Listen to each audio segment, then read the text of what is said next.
So I'm Jorah's counterpart in Portland, and we have a huge show, not as pretty as y'all's, but don't tell Portland that. Yeah, Portland. But because of that, it's a really young crowd. It's a bunch of 19, 18-year-olds.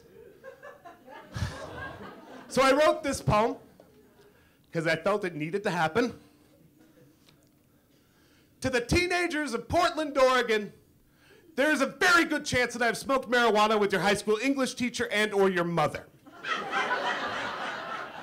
We later chased that shit with whiskey from her purse behind the dumpster of a bar we'd eventually use our fake IDs to get into. Later, we made out. Our tongues like drunken snakes fucking. We regretted that shit instantly. You see, kid, you didn't invent young and stupid.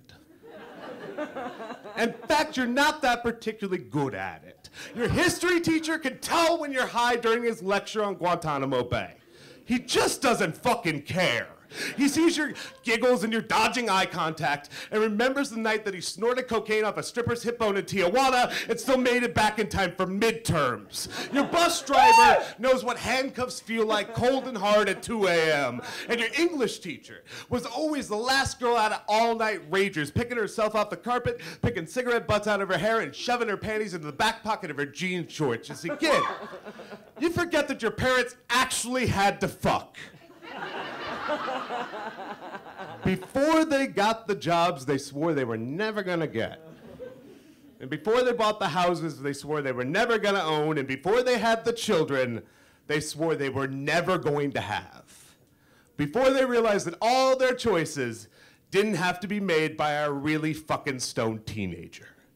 See, when I was 17, I saw Mr. Oliver, my anatomy teacher, in the pit at a Bad Brain show. He was the most punk rock motherfucker I'd ever seen. He was shirtless and 90% bad prison tattoos and sweat. I stood in awe, just worshiping my new idol until he cracked me in the jaw with an elbow made out of granite. Go fuck yourself.